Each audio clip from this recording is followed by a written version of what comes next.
You do not have to be educated to succeed. So you can quit beating yourself up about your lack of education. When I first started telling jokes, I made $25 a night. The first year in comedy, I made $3,000. Second year, I made $5,500. The third year, I made about $7,200. I became homeless. You make 3, 5, and 7. $15,000 in 3 years. That's how you get homeless. That's why that lady was out here, Miss Deborah, feeding homeless people, because I was one of them. I lived in a car for 3 years because I wasn't making enough money. My mother was a Sunday school teacher for 40 years when she was living. She used to always tell me, she said, God blesses you to become a blessing. Well, I didn't get it back then because I ain't had nothing. So he blessed me, well, Mama, we ain't got nothing. She said, but one day, son, you're gonna be different. I'm standing here today because I learned something. I just try to tell people some real basic stuff to succeed. You do not have to be educated to succeed. So you can quit beating yourself up about your lack of education. But guess what? I kept telling them $25 until they started paying me $250 a night. I kept telling them $250 until they started paying me $25,000. I kept telling them $25,000 till they started paying me $75,000 a night. Then I told them jokes for $75, then they started paying me $100 a quarter a night. Then I kept telling them, they done paid me $500,000 for these jokes. Without the kings of comedy, education ain't in the Bible. Harvard ain't in there, UCLA ain't in there. Now, if you want to be a doctor, lawyer, scientist, dentist, you got to go to school. We understand that. Now, if you're gifted with your hands of healing, you do that. But what about if you like me? What if you like you? What if you ain't a school person? What you gonna do? Suppose you got a learning disability. Suppose you dyslexic. Suppose you just don't get it. You know, I just didn't get math. Once you got past adding, subtraction, multiplication, and division, you lose me. I don't know. I only know what I know. We made $58 million in 1 year. You know what we did? We told jokes. Them the same $25 jokes. They ain't nothing but English. Ain't wasn't like I was doing them in Spanish and no like that. I was just saying funk jokes for $25. I just kept repetition over and over and over. I turned them jokes into an empire. I learned to identify this gift of mine, and this gift has made room for me. Now, I've told you that, but here is the other thing. Once you identify your gift, you have got to write this information down. If you do not have a vision board, if you don't have a dream list, I am telling you, you are complicating your process to getting what you want in life. You're complicating it because you are missing, because maybe nobody ever told you. I turned them jokes into a lifestyle beyond my wildest dreams. I turned them jokes into funds. My grandkids ain't got to worry about nothing. I done put up so much with them $25 jokes. You are sitting on an empire. That means write exactly what you want. Don't deviate, be clear. If you want 4 cars, there's nothing wrong with wanting 4 cars. If you want 3 houses, you can have 3 houses. Why not? Why? Why you can't have, why you just can't get a home?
Well, he won't give you a house. It's just a house. Somebody asked me the other day, they saw my vision board, they said, man, where your dream car at? They in the driveway. Work on what you good at. If you focus on what you good at, you'll make enough money, you hire somebody to be what you ain't. I got all kind of people read numbers and contracts and all that, because I can't do it. But I hire them. Listen, man, you've got to write this information down. Let me tell you what the reason writing it down is important. Because it plants the information in your subconscious. I'm telling you, you have to write this information down.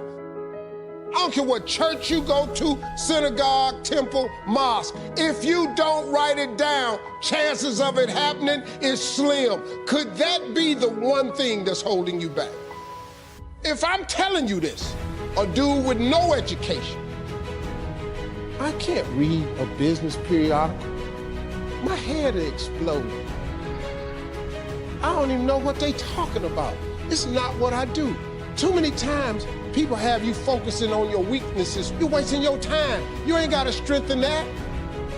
Or maybe you don't think that it applies to you, but a simple principle of success is that it has to be written down somewhere.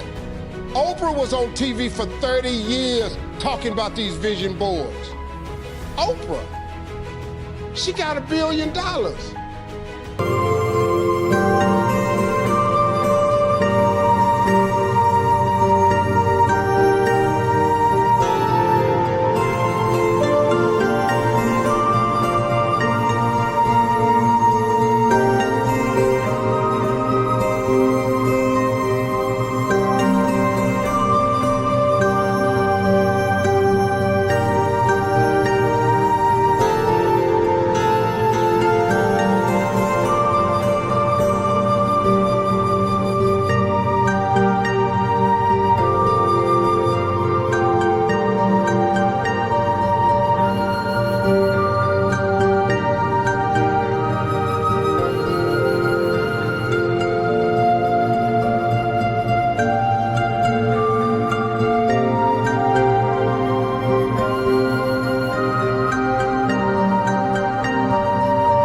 She has my attention. Now, like I said earlier, you don't gotta be rich to be happy. Maybe your goal is not to make $1 million. That's cool. But maybe you just need 150,000. Maybe you just need 200,000. I learned a few scriptures that made some good sense to me. You have not because you ask not. So you mean to tell me if I just keep asking you for it and believing it, that's one way to get it? Okay, cool. Then you tell me faith without works is dead. You tell me if I believe in you and I'm willing to work, I should have it. But I can't believe in it and don't work and I won't get it. Okay, I understand that. And then you tell me to write the vision and make it plain. They've been marked off the vision board a long time ago. The vision boards work. I'm not bragging, I'm telling you how this works. You don't think I got all these TV shows, I ain't making no money now. I'm out here hustling and grinding, but I'm willing to work. You gotta write everything you want down. Now, if you want, like I said, you can go to school, try to get you another degree. I don't have one. I'm telling you what I did to get here. I can do this. These are things you can do today that ain't got nothing, you don't need nobody's permission to succeed. To get to God, you ain't got to check with nobody. He available to you today. You ain't got to get cleared.